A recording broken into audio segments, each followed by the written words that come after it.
메이시스가 매장의 3분의 1 정도에 해당하는 규모를 폐점하기로 전격적으로 결정했습니다. 전반적으로 비용 들어가는 것들을 줄이고 인력이 결국에는 줄어들겠죠.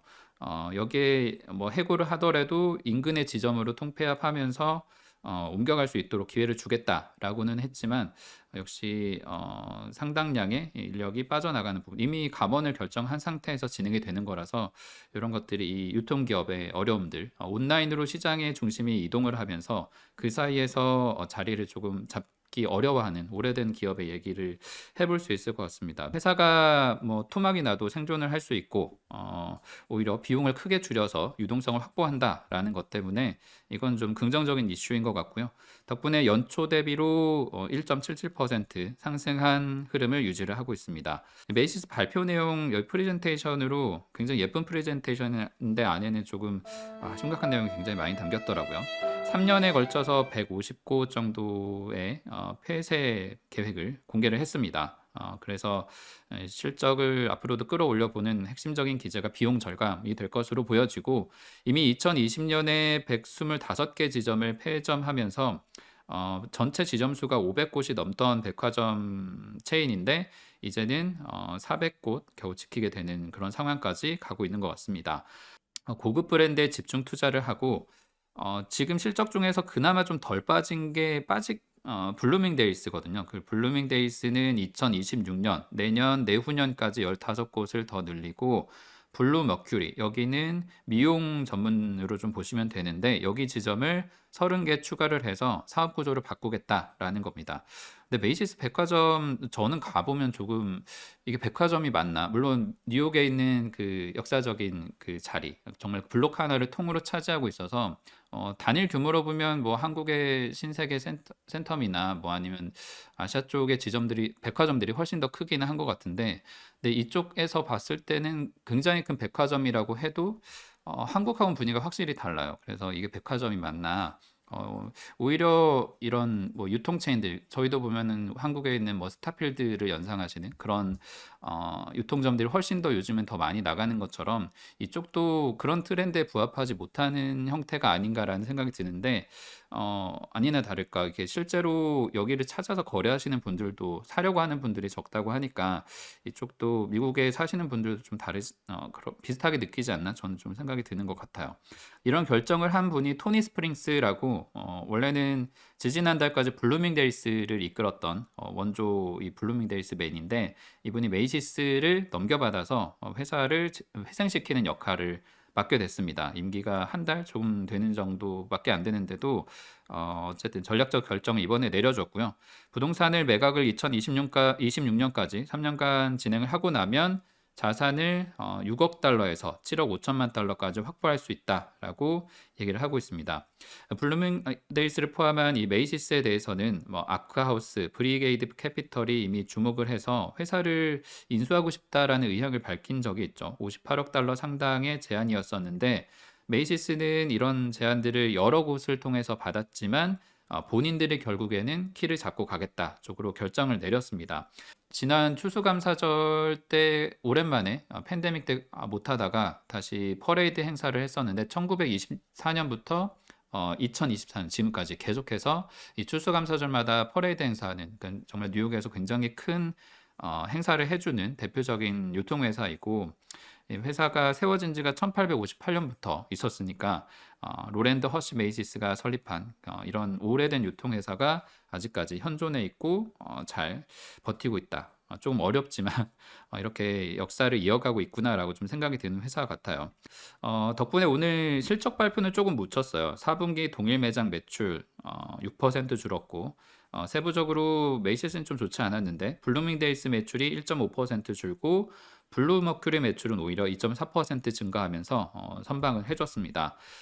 그러면서도 시장 전망보다는 조금 부족하지만 1분기 주당 순이익 전망치를 제시했는데 10센트에서 16센트 얘기를 하고 있습니다. 예상은 45센트니까 이거에 한 반도 안 되는 수준이지만 이 발표만 했으면은 주가가 많이 빠졌을 거예요. 그런데 이게 아니라 비용 절감을 통해서 좀 더 회생할 수 있는 방안을 마련하겠다라고 하니까 오늘 주가 크게 반등을 해주는 모습을 보여주고 있고 메이시스가 사실은 아직도 살아있는 게 좀 궁금해요. 이렇게 왔다 갔다 하다 보면 메이시스가 보면 진짜 사람이 별로 없거든요. 그리고 제가 그래서 한번 들어가 봤어요. 들어가서 파는데 도저히 옷을 고를 수가 없어요. 그렇죠. 아니 저도 그러니까 이게 백화점이라고 하는 그 상상이 옷을 고를 깨지더라고요. 수가 없어요. 그러니까 뭐 사이즈가 있는 것도 없고 너무 막 이렇게 그러니까 네, 디스플레이가 디스플레이가 잘 안 엉망이죠. 돼 예, 있어요. 그래서 맞아요. 이걸 여기서 누가 사나? 여긴 가격도 어중쩡하고 그렇다고 또 비싼 것도 아니고 비싼 고급도 음. 아니고 그런 디스플레이도 고급도 아니고 뭐 그렇더라고요. 근데 주택용품업체 로우스의 실적도 있었습니다. LOW 티커로 보시면 되고 여기가 홈디포와 함께 이쪽 시장의 경쟁자죠. 한국은 아파트를 거주를 하기 때문에 대부분의 경우에는 그런 수요가 적기는 하지만 미국은 집의 형태가 다 다르잖아요. 일원화되어 있지 않고 주문한 뒤에 뭐 1층, 2층, 뭐 층도 다르고 뭐 평에 따라 가지고 세워지는 규모나 이런 것들도 다 다르기 때문에 뭐 집을 스스로 개량하거나 아니면 계절에 맞춰서 뭐 꾸미는 그런 수요들도 굉장히 많은 그런 곳입니다. 여기 그런 것 때문에 수익이 늘어났어야 되는데 팬데믹 때 워낙에 사람들이 집에서 할 일이 좀 부족해서 이때 많이 소비를 하다가 엔데믹 되고 나서 쓰지 않는 바람에 한번 타격을 입었던 회사들이죠. 근데 그거를 좀 만회하고 있는 데이터가 오늘 공개가 됐습니다. 실적 보면은 4분기 매출이 186억 달러, 전년 대비로는 6.2% 줄었는데 예상보다는 높아요. 예상이 184억 5천만 달러니까 이거보다는 1억 5천만 달러 정도를 더 해줬고 로스의 4분기 실적은 12월 말이 아니라 1월 말 정도로 보시면 됩니다. 1월을 포함한 데이터라서 1월에 미국의 내륙 쪽 굉장히 혹한이 심했었기 때문에 사람들이 소비를 덜하는 그런 데이터도 있었습니다. 순이익이 10억 2천만 달러, 전년 대비로 6.5% 증가를 기록하면서 예상을 웃돌아줬고 주당으로 쪼개보면 주당 순이익이 1달러 77센트입니다. 월가 예상치보다 한 9센트 정도를 9센트 정도 더 벌어주면서 시장에서 긍정적인 평가를 받는 배경이 돼줬고 지난 11월에 3분기 실적 내놓으면서 어떻게 보면 기저 효과를 좀 노린 것도 있는 것 같아요. 마빈 앨리슨 최고 경영자가 그 당시에 미리 전망치를 내렸고 그 이유를 들어서 고가 품목이나 소비자들이 재량 소비할 수 있는 품목들이 연말에는 좀 부진하지 않겠느냐라고 해서 전망을 낮췄다라고 한 적이 있습니다. 근데 그런 효과로 인해서 시장의 기대가 좀 낮아지기도 했었고 그때는 주가가 빠졌었죠. 이 개인들이 소비하는 거는 아직까지는 정상화되고 있지는 않지만 전문적으로 주택을 짓고 이거를 유지하려는 수요 이런 매장에 들어가 보면 지난번에도 언급해드린 대로 그러니까 정말 집을 지을 수 있는 모든 자재들이 다 있는 곳이거든요. 이렇게 뭐 볼트, 너트, 뭐 공구류, 뭐 전동 공구 이런 걸 포함해서 뭐 거기에 들어가는 패널이나 아니면 뭐 욕실에 들어가는 뭐 욕실은 뭐 통째로 그냥 갖다 놓는 수준으로 그리고 뭐 문짝도 다 있고 지붕 소재 이런 것들까지 다 쓸 수 있기 때문에 이런 것들을 가지고 여전히 수요가 있는 편이고 또 연말 시즌에 한편으로는 이 꾸미기 수요 그러니까 12월이나 뭐 아니면은 헬로윈 때 뭐 헬로윈에 뭐 장식이 될 만한 뭐 해골들을 뭐 그냥 사람 키보다 더 높은 걸 장식을 해 놓는다든지 그리고 크리스마스 트리는 기본이니까 그 앞에 장식하는 뭐 전구나 조명이나 이런 것들이 워낙 화려해서 이런 수요가 어느 정도는 좀 실적 하락을 막아줬다라는 얘기가 있는 것 같습니다. 그리고 로우스가 또 오늘 좋았던 게 지난해까지 해서 자사주나 배당금, 그러니까 자본 재배치도 훌륭하게 해주고 있습니다. 실적이 한동안 좋지 않았음에도 불구하고 자사주를 4억 4천만 달러 이상 사들여줬고 배당은 6억 3천 3백만 달러 지급을 해줬습니다. 그리고 올해 전망치는 조금 낮추기는 했지만 이것도 그렇게 나쁘게 볼 건 아닌 것 같아요. 경제적인 불확실을 고려해서 연 매출을 840억 달러에서 850억 달러 제시를 하고 있습니다. 동일 매장 매출은 전년 대비로 2에서 3% 정도. 올해까지는 조금 쉽지 않다라는 얘기인데 주당 순이익은 연으로 봤을 때 12달러에서 12.3달러까지 할 수 있겠다 얘기를 하고 있습니다. 그러니까 팬데믹 충격을 받았었던 뭐 이런 소매 유통업체 그리고 뭐 화이자나 모더나 같은 업체들 이런 것들이 전부 다 그 당시에 정말 말도 안 되는 충격이라고 해야 되나? 조금 너무 많은 이익을 보다 보니까 그 이후에 호사다마라고 좀 좋지 않은 일들이 있었는데 홈디포의 얘기도 좀 비슷했었던 것 같고 당시에 홈디포가 내놨던 얘기 중에 보니까 테드 데커 CEO의 표현이 적합한 것 같아요. 팬데믹 기간이 이례적으로 수요를 창출했었던 거대한 허리케인 같았다라고 비유를 했었는데 컨콜에서 이게 비슷한 것 같습니다. 그런 것이 지나고 나서 다 이제 재정비를 하고 원래대로 돌아가고 있는 모습을 보여주고 있는 것 같고 로즈는 제가 자주 가죠. 자주 가는데 확실히 사람들이 좀 줄었어요. 그러니까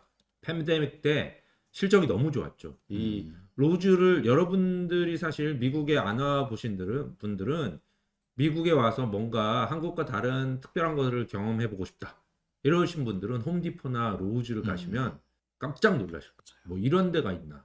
거의 우리나라에 사실 코스코가 처음 들어왔을 때도 사람들이 놀랐잖아요. 네. 뭐 이런 데가 있는데 코스코는 미니입니다. 로즈나 홈디포에 가면 엄청 크고요. 별게 다 있고요. 막 이렇게 목재부터 시작해서 문, 뭐 화장실, 그렇죠. 뭐 전체를 다 팔거든요. 없는 게 없어요, 사실. 그래서 그거를 실어 와서 그걸 갖고 바꾸고 자기가 바꾸면 가격이 한 5분의 1? 한 뭐 윈도우 몇 개 그렇죠, 바꾸는데 10,000불 하면 자기가 2,000불에 바꿀 수 있는 그런 그러니까 자기가 좀 고생을 하는 거죠. 저도 지금 고라지 도어 오프너가 지금 망가져서 그걸 바꾸려고 하는데 그거를 지금 알아보려고 지난 주말에 로즈를 갔었어요. 갔더니 이 고라지 도어 오프너 그러니까 이 일단 고라지 자동문, 창고에 네. 이제 문에 오프너가 이렇게 달려 있는데 이걸 창고 문을 이렇게 누르면 이렇게 들어올리는 거죠. 그 이미지 그게 시장에서 얼마에 할 수 있냐 할 때 보통 한 500불 정도 하더라고요. 400불에서 500불 사이. 그런데 제가 로즈에 갔더니 170달러짜리가 있더라고요. 그래서 그걸 냅다 사와서 다음 주 주말에 제가 좀 바꿔보려고 하는데 하여튼 그런 식입니다. 그런 식의 이제 하는 건데 확실히 이제 팬데믹 때 사람들이 너무 많이 고쳤어요. 다 고치고 이러다 보니까 이게 뭐 끊임없이 고칠 수 있는 건 아니잖아요. 그래서 좀 홈디포도 그렇고 로즈도 그렇고 너무 많이 좋았다가 지금은 계속해서 조금씩 수요가 줄어들고 확실히 사람도 좀 줄었고요.